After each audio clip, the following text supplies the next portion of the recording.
Hello friends, स्वागत है आपका फ्री लीगल एडवाइस चैनल पे। आज हम आईपीसी के लेक्चर सीरीज को कंटिन्यू करते हैं। आज हम चैप्टर स्टार्ट करते हैं offences against the human body, जो चैप्टर 16 में दिया गया है। इसमें आज हम दो टॉपिक कोशिश करेंगे कवर हो जाए। ये है कल्पेबल होमोसाइड और मर्डर। ठीक है, तो आइए हम देखते हैं क्या होता है कल्पेबल होमोसाइड और मर्डर। तो दोस्तों, होमोसाइड क्या होता है? ठीक है, पहले तो हम जानते हैं होमिसाइड क्या होता है। होमिसाइड क्या होता है? होमिसाइड ये एक लैटिन वर्ड है। क्या है? लैटिन वर्ड है। ठीक है, जिसका मतलब होता है होमा। होमा मीन्स क्या होता है? मैन। साइड मीन्स क्या होता है? कट। ठीक है, तो यह एक लैटिन वर्ड है। ठीक है, तो इसका होमा मीन्स होता है मैन और साइड मीन्स होता है कट। तो अब इसको देखते हैं कि होमिसाइड क्या हुआ। होमिसाइड क्या हुआ? होमिसाइड हुआ किलिंग ऑफ ए। होमिसाइड को क्या कहेंगे हम लोग? Killing of A human being, killing of a human being by a human being, by a human being। ठीक है, killing of a human being by a human being, ये होता है हमारा होमिसाइड, इसको कहते हैं। ठीक, अब ये होमिसाइड जो है वो क्या हो सकता है? लॉफुल भी हो सकता है और अनलॉफुल भी हो सकता है। ठीक है, ये होमिसाइड जो है लॉफुल भी हो सकता है और अनलॉफुल भी हो सकता है। ठीक है,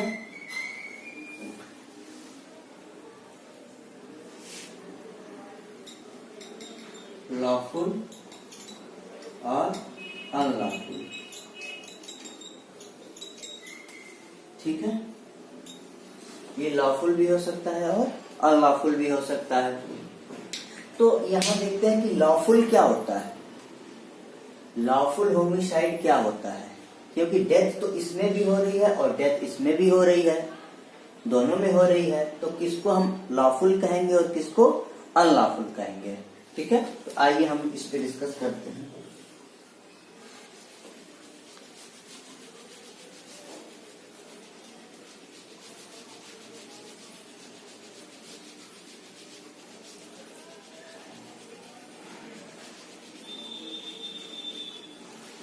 लॉफुल क्या होता है दोस्तों? लॉफुल होता है, लॉफुल होता है जो जनरल एक्सेप्शंस में आता है। किसमें आता है? General exceptions. जनरल एक्सेप्शंस जो कहा दिया गया है? चैप्टर 4 में दिया गया है।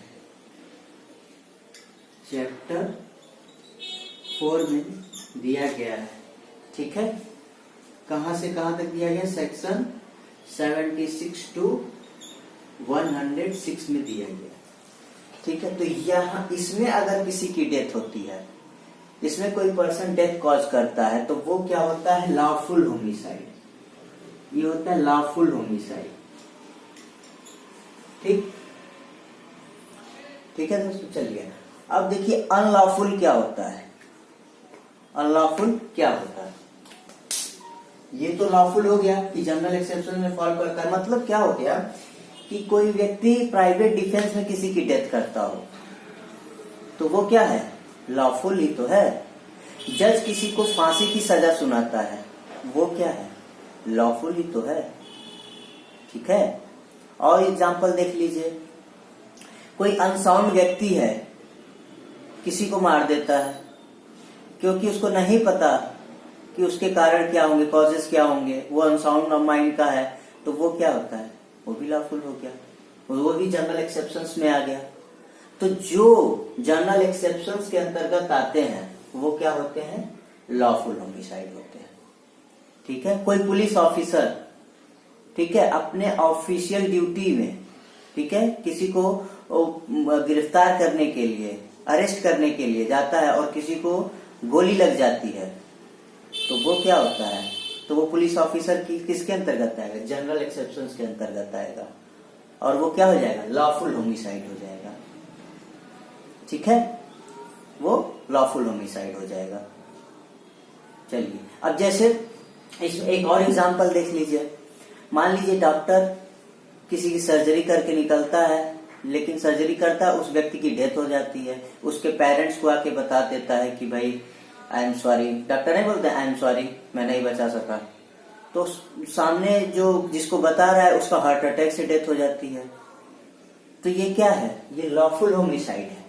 ठीक है, क्योंकि ये जनरल एक्सेप्शन के अंतर्गत आता है, क्योंकि डॉक्टर ने गुड फेथ में बताया, इन्फॉर्म किया, तो ये लॉफुल होमिसाइड हो गया। ठीक, चलिए अब आते हैं अनलॉफुल क्या होता है।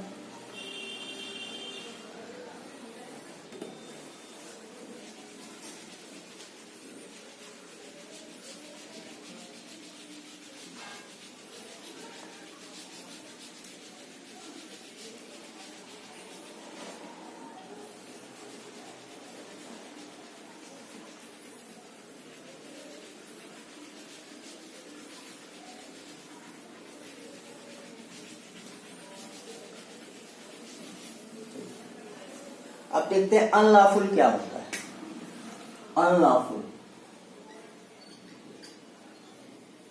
Unlawful homicide. ठीक, अनलॉफुल क्या होता है, जैसे कल्पेबल होमिसाइड। होमिसाइड के पहले क्या लगे, कल्पेबल होमिसाइड।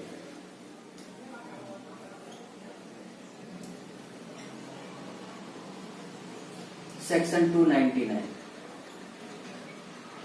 ठीक, दूसरा क्या हो गया, एक कल्पेबल होमिसाइड हो गया अनलॉफुल होमिसाइड में, एक क्या हो गया, मर्डर हो गया।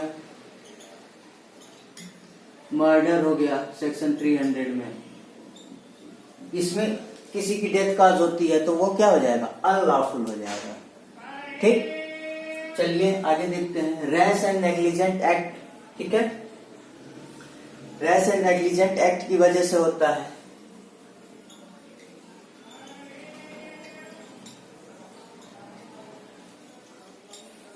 रैश एंड नेग्लिजेंट एक्ट की वजह से होता है, जो section 227 rash and negligent act की वजह से होता है, जो सेक्शन 304 ए आईपीसी में दिया गया है।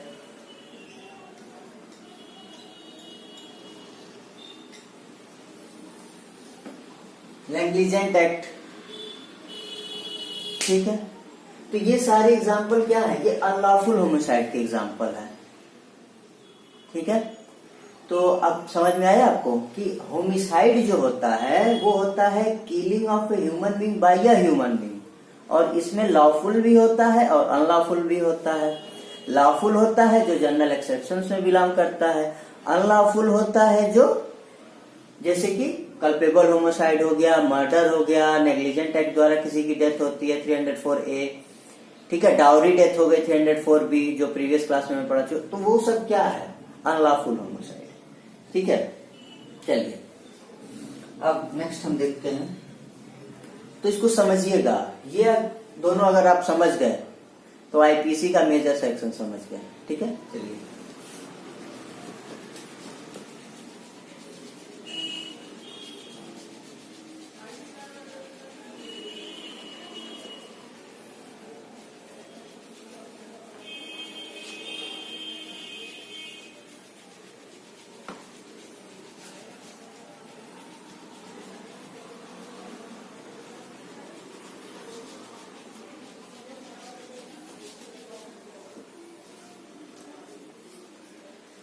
अब देखिए इसमें कुछ पॉइंट्स हम लोग डिस्कस करते हैं। जैसे कल्पेबल होमोसाइड, ये क्या होता है, ये एक वाइडर सेंस में है। ठीक है, इसका इंटरप्रिटेशन वाइडर सेंस में होता है। कल्पेबल होमोसाइड, ये जैसे मान लीजिए क्या है, ये है कल्पेबल होमोसाइड,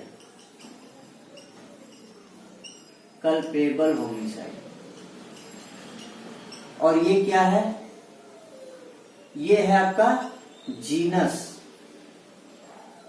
जिसको हम जीनस कहते हैं। कल्पेबल होमिसाइड क्या होता है, जीनस। और ये क्या है, मर्डर। ये होता है स्पेसीज, स्पेसीज होता है, ठीक। ये जीनस होता है, ये स्पेसीज होता है। मतलब कह सकते हैं सारा मर्डर जो होता है, जो सारे मर्डर होते हैं वो क्या होते हैं, कल्पेबल होमोसाइड होते हैं। लेकिन सारे कल्पेबल होमोसाइड मर्डर नहीं होते हैं, ठीक है। तो यहां एक स्टेटमेंट लिख लीजिए, all murder are culpable homicide. All murder are culpable homicide but all culpable homicide are not murder, ठीक है। सारे कल्पेबल होमोसाइड मर्डर नहीं होते, लेकिन सारे मर्डर कल्पेबल होमोसाइड होते हैं, ठीक। तो ये कल्पेबल होमोसाइड मर्डर जो है कल्पेबल होमोसाइड का एक पार्ट है, समझिए, ठीक है। तो ये आपको समझ में आ गया कि ये क्या है, कल्पेबल होमोसाइड जीनस है, और ये क्या है, स्पेसीज है, ठीक है। तो इसीलिए हम कहते हैं, ये क्वेश्चंस भी आता है कि सारे कल्पेबल होमोसाइड मर्डर नहीं होते, लेकिन सारे मर्डर क्या होते हैं, कल्पेबल होमोसाइड होते हैं, ठीक है। चलिए,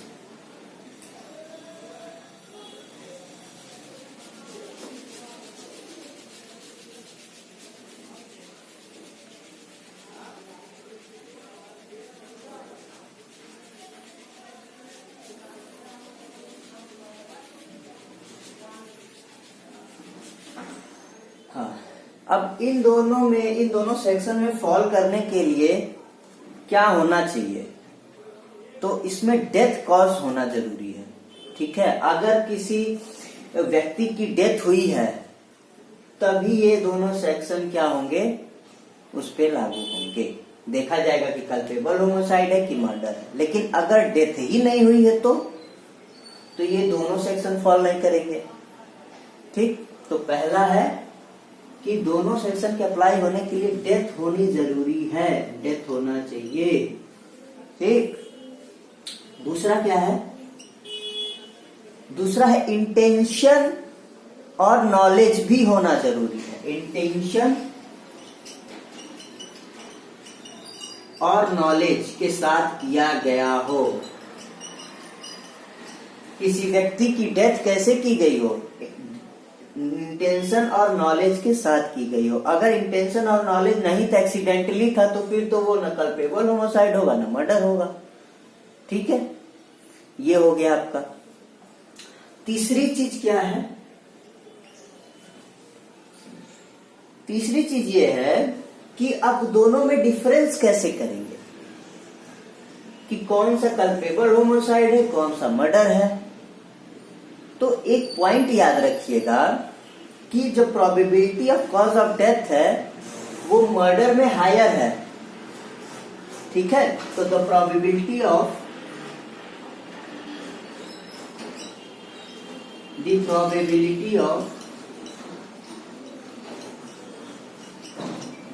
cause of death in murder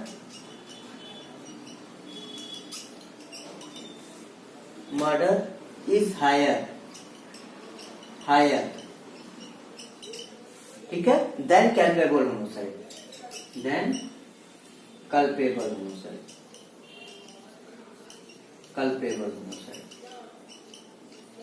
मतलब देखिए क्या है कि मर्डर में जो प्रोबेबिलिटी ऑफ डेथ होती है वो हायर होती है, ठीक है। अभी ऐसे समझिए, सिंपल भाषा में समझिए, फिर हम बेयर एक्ट पे आएंगे और केस पे आएंगे। तो probability of cause of death murder में क्या होती है, हायर होती है then in culpable homicide. Culpable homicide में probability of cause of death जो है उतनी हायर नहीं होती, ठीक है। तो ये छोटा डिफरेंस अभी बताया है, फिर बाकी आगे हम लोग केस लॉ भी करेंगे, सब चीज करेंगे, ठीक है। तो ये चीजें समझ में आ गई, इतनी पॉइंट्स, ठीक है दोस्तों। फिर मैं आगे चलता हूं, ठीक है। अगर आपको ना समझ में आएगा तो आप जो है कमेंट बॉक्स में जरूर लिखिएगा, फिर हम आगे चलते हैं।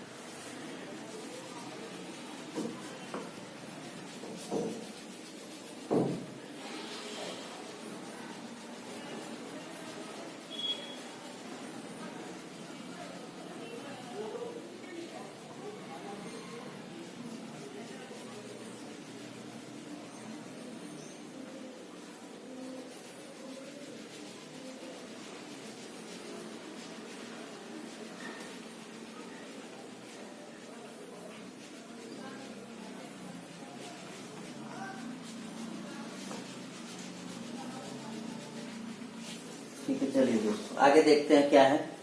अब आते हैं हम लोग बेयर एक्ट रेडी पे आते हैं। ठीक है, तो क्या है, कल्पेबल होमोसाइड। कल्पेबल होमोसाइड, पहले हम लोग क्या देखते हैं, कल्पेबल होमोसाइड। ठीक है, इसमें क्लॉज 1 क्या कहता है, 299 का क्लॉज 1 क्या कहता है, इंटेंशन ऑफ कॉजिंग डेथ। क्या कहता है, इंटेंशन। किसकी बात करता है, इंटेंशन की बात करता है। आप किसी का डेथ कैसे कर रहे हो, इस आशय से कर रहे हो। ठीक है, यह आशय रखते हुए कर रहे हो कि इसकी डेथ हो जाए। ठीक है, तो वो क्या होता है, कल्पेबल होमोसाइड। ठीक है, दूसरा क्या कहता है इसका क्लॉज 2। क्लॉज 2 क्या कहता है, कहता है with the intention of causing such bodily injury. Causing such bodily injury, या इंटेंशन रखते हुए, आशय रखते हुए आप क्या करते हो, बॉडीली इंजरी। बॉडीली इंजरी, ठीक है, as it likely to cause death. As is likely to cause death, मतलब उसकी डेथ हो सकती है। likely to cause death, मतलब यह इंटेंशन के साथ, ठीक है, बॉडीली इंजरी करते हो कि उसकी क्या हो जाए, डेथ हो जाए। ठीक है, तो वो क्या होता है, कल्पेबल होमोसाइड। ठीक है, जैसे मान लीजिए क्या हो गया, आपने किसी व्यक्ति को एक लाठी से उसके हाथ पे बहुत मारा, पैर पे बहुत मारा। ठीक है, मतलब सर पे नहीं मारा आपने, बाकी उसके बॉडी में लाठी से खूब वार किया, खूब प्रहार किया, जिसके कारण क्या हुआ, 2-3 दिन बाद उसकी क्या हो गई, डेथ हो गई। तो वो कहाँ लायबल होगा, कल्पेबल होमोसाइड लायबल। ठीक है, अब वही लाठी अगर आप किसी के सर पे मारते हैं, 2-3 बार ही सर पे मारते हैं जिससे उसकी इंस्टेंट डेथ हो जाती है, तो वो क्या हो जाएगा, वहां पे प्रोबेबिलिटी क्या होगी, क्योंकि आपने वाइटल पार्ट पे मार दिया। अब वो भी 2-3-4 ब्लो मार दिया, तो वो क्या हो गया, वो मर्डर हो गया। ठीक है, लेकिन अगर आपने वाइटल पार्ट पे न मार करके उसको बाकी उसके पार्ट्स पे, बॉडी पे इतना आपने इंजरी कर दिया कि वो क्या हो गया, उससे उसकी डेथ हो गई, तो वो क्या हो गया, कल्पेबल होमोसाइड। यहाँ दूसरा पार्ट वही कहता है। ठीक है, चलिए तीसरा क्या कहता है, नॉलेज रखते हुए। 2 में तो इंटेंशन हो गया, तीसरे में नॉलेज है। इस नॉलेज के साथ आपने क्या किया, इस नॉलेज के साथ आपने एक्ट किया जिससे उसको क्या, जिससे उसको क्या हो गया, डेथ कॉज हो गया। ठीक है, नॉलेज के साथ आपने किया, is likely to cause death.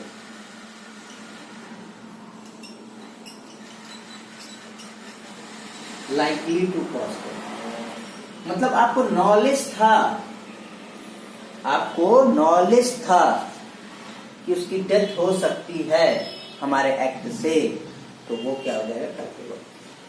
अब जैसे क्या हो गया, जैसे आप शादी में रिवॉल्वर लेके गए कि उसकी शादी में हम बंदूक से फायरिंग करेंगे। ठीक है, आप फायर करते हैं, किसी एक व्यक्ति को लग जाता है, और आपको ये नॉलेज था कि शायद किसी को व्यक्ति को लग सकता है, तो ये क्या हो जाएगा, कल्पेबल होमोसाइड हो जाएगा।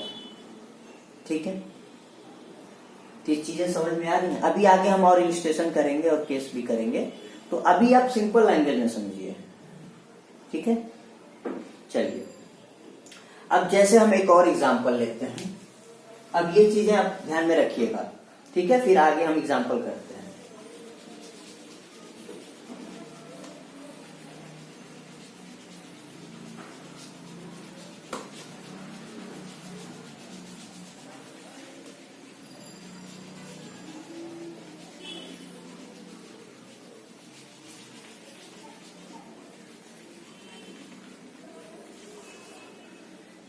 अब जैसे केस था, केस है एक गणेश दूल्हे,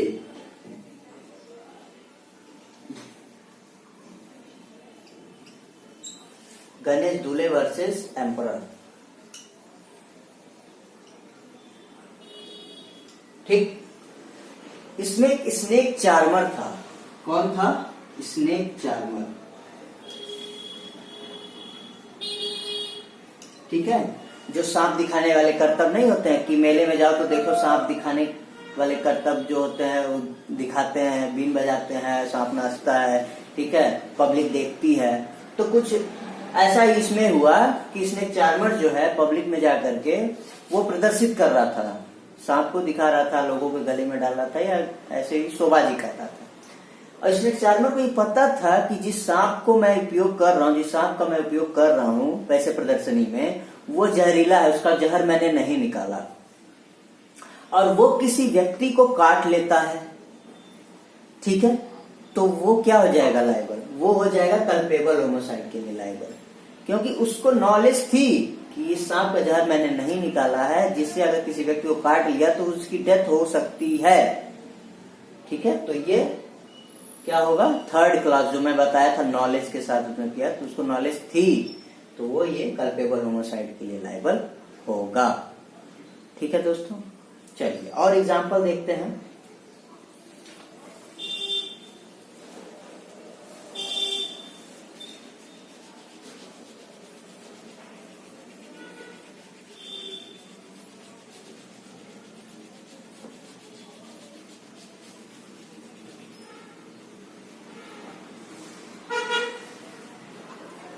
और एग्जाम्पल देखते हैं। जैसे एक व्यक्ति ने गड्ढा खोदा, ये गड्ढा खोदा, ठीक, ये गड्ढा खोदा और इस पे क्या किया? लकड़ी रख दी या कुछ ऐसा चीज रख दिया, झाड़ी रख दिया, कुछ ऐसा चीज रख दिया जिससे लोगों को पता ना चले यहाँ पे क्या है, एक बड़ा गड्ढा है और कोई इसमें गिरेगा और दिया, ठीक है। इस नॉलेज के साथ या इस इंटेंशन के साथ आशय है कि कोई इसमें गिरेगा और उसकी डेथ हो जाएगी, ठीक। तो कोई व्यक्ति आता है भाई, अपने धुन में आ रहा है और वो क्या हुआ, उस गड्ढे को नहीं देखा क्योंकि वो ढका हुआ था, उसमें गिरा, उसकी डेथ हो गई। तो यहाँ पे भी वो क्या होगा? कल्पेबल होमोसाइड के लिए लायबल होगा। वो एक्यूज्ड जो है कल्पेबल होमोसाइड के लिए लायबल होगा। अब यहाँ पे मर्डर के लिए लायबल क्यों नहीं हुआ? क्योंकि यहाँ पे प्रोबेबिलिटी थी कि इस गड्ढे में गिरने के बाद हो सकता है बच जाए, मतलब डेथ होने की प्रोबेबिलिटी हायर नहीं थी। अगर मान लो इसी गड्ढे में उसने क्या लगा दिया होता, एक भाला लगा दिया होता, ऐसे ऐसे भाला लगा दिया होता, ठीक, कि अब कोई गिरेगा तो बचने का चांस नहीं है, गिरते ही उसकी डेथ हो जाएगी, ठीक है। तो ये क्या हो जाएगा? फिर मर्डर हो जाएगा, ठीक है। चलो चलिए नेक्स्ट एग्जांपल देखते हैं। एग्जांपल खूब ढेर सारे एग्जांपल करेंगे, ठीक है।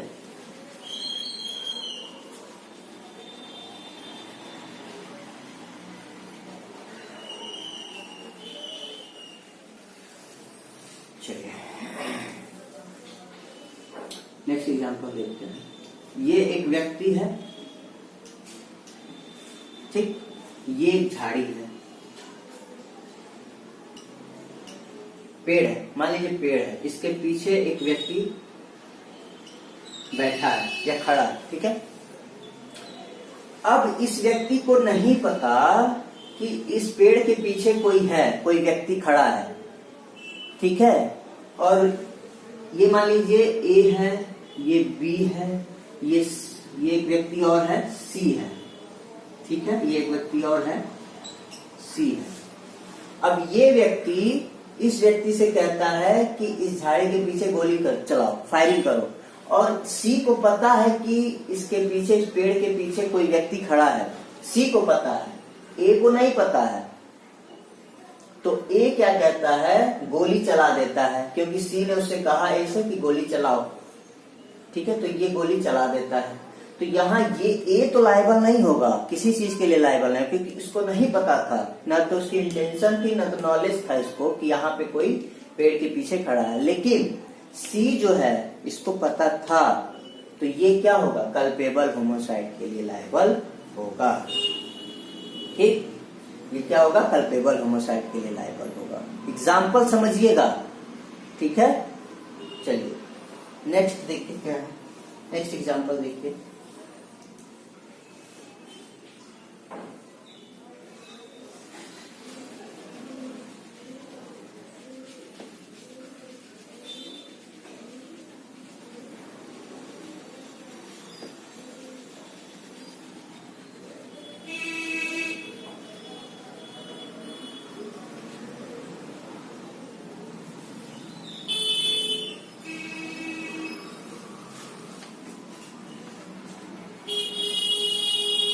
चलिए इसमें और देखते हैं। हाँ, अच्छा मान लीजिए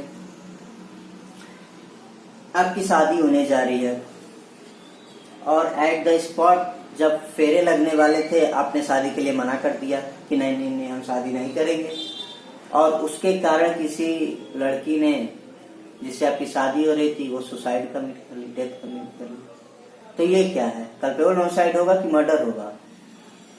ये दोनों नहीं होगा, क्योंकि उसने कोई ऐसा काम नहीं किया था मना करके कि आप सुसाइड कमिट कर लें, ठीक है।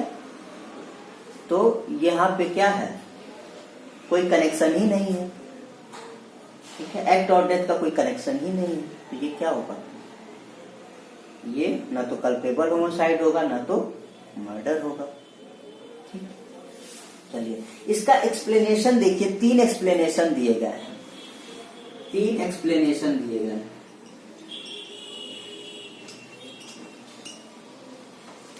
ठीक है, 3 एक्सप्लेनेशन है। पहला क्या कह रहा है, a person whose causes bodily injury to another who is labouring under a disorder disease और bodily infirmity and there accelerate the death of the other. मतलब किसी व्यक्ति को क्या है, कोई बीमारी है, ठीक है, क्या है, कोई बीमारी है या कोई ऐसा रोग है, ठीक है, या शारीरिक क्षति है, शारीरिक क्षति है करता है जिससे उसकी बीमारी की वजह से उसका डेथ एक्सीलरेट हो जाता है, मतलब मरने का कारण बढ़ जाता है, ठीक है। जैसे किसी व्यक्ति को ऐसी बीमारी है कि आप उसको एक ब्लो मारेंगे और वो क्या होगा, उसकी वजह से उसका डेथ का कारण क्या एक्सीलरेट हो जाएगा, मतलब बढ़ जाएगा, तो वो क्या होगा, वो भी कल्पेबल होमोसाइड, ठीक है। चलिए नेक्स्ट क्या कहता है, नेक्स्ट एक्सप्लेनेशन देखिए, where death is caused by bodily injury the person. हाँ, नेक्स्ट क्या कहता है कि आपने किसी व्यक्ति को इतना बॉडी इंजरी किया कि वह बच सकता था, अगर उसका इलाज हो जाता तो वो बच सकता था, लेकिन उसके इलाज न होने के कारण उसकी क्या हो गई, डेथ हो गई, तो ये भी क्या हो गया, कल्पेबल होमोसाइड। अब यहां से देखिएगा प्रोबेबिलिटी ऑफ डेथ क्या है, लो है, मर्डर से लो है ना, कि बच सकता था, ऑन द स्पॉट नहीं मरा, तुरंत नहीं मरा, लेकिन कुछ देर बाद वो क्या हुआ, मर गया, क्योंकि उसको ट्रीटमेंट नहीं मिला, क्या हुआ, कल्पेबल होमोसाइड हो गया। ठीक है, मान लो किसी व्यक्ति को आप इतना मार दिए कि वो अस्पताल में भर्ती हो गया, वहां पे उसको खून चढ़ाना पड़ा, ब्लड मिल ही नहीं रहा है, डॉक्टर ने कहा दूसरे अस्पताल में ले जाइए, तो जब तक आप दूसरे अस्पताल में ले जा रहे हैं उसकी क्या हो गई, डेथ हो गई, तो यहाँ पे क्या होगा, कल्पेबल होमोसाइड होगा। ठीक, चलिए तीसरा एक्सप्लेनेशन क्या कहता है कि अगर मदर्स के वूम में कोई चाइल्ड है, अभी मदर्स के वूम में कोई चाइल्ड है, बाहर नहीं आया है, तो वो कल्पेबल होमोसाइड नहीं होगा। लेकिन अगर उसका कोई भी पार्ट बाहर आ गया, चाहे हाथ बाहर आ गया हो, चाहे सर बाहर आ गया हो, चाहे पैर बाहर आ गया हो, मतलब कोई भी पार्ट उसका वूम्ब से बाहर आ गया हो, अभी वो ब्रीथ भी ना किया हो और आपने उसकी डेथ कॉज कर दी, तो वहां पे वो क्या होगा, तब वो कल्पेबल होमोसाइड के लिए लायबल होगा। अगर उसकी वूम्ब में डेथ हो गई, मदर्स की वूम्ब में ही डेथ कॉज कर दी, तो वह क्या होगा, मिसकैरेज होगा, डेथ तो होगा ही, कल्पेबल होमोसाइड तो होगा ही नहीं, क्योंकि वो मदर्स की वूम्ब में था। ठीक, तो ये आप डिफरेंस समझिएगा चीजों को, ठीक है। चलिए, हमको लगता है आज इतना ही रहने देते हैं, बाकी कल हम कंटिन्यू करते हैं इस लेक्चर सीरीज को। Okay, thank you so much, have a nice day. और अगर आपकी कोई क्वेरी हो तो वो कमेंट बॉक्स में लिखिएगा, आपको वीडियो अच्छा लगा हो तो भी कमेंट बॉक्स में लिखिएगा, ठीक है। अब बाकी हम इस लेक्चर सीरीज को कल कंप्लीट करेंगे। अब ये 2 दिन में कंप्लीट नहीं होगा, कम से कम 2-3 दिन और लगेंगे, 3 दिन लगेंगे कंप्लीट, ठीक है, क्योंकि इसमें बहुत से केस लॉज हैं, ठीक है, डिस्कस करने के लिए। और ये टॉपिक बहुत इंपॉर्टेंट है, प्री मेंस इंटरव्यू सबके लिए इंपॉर्टेंट है, तो इस चीज को समझना बहुत जरूरी है, ठीक है। चलिए, okay, thank you so much, have a nice day.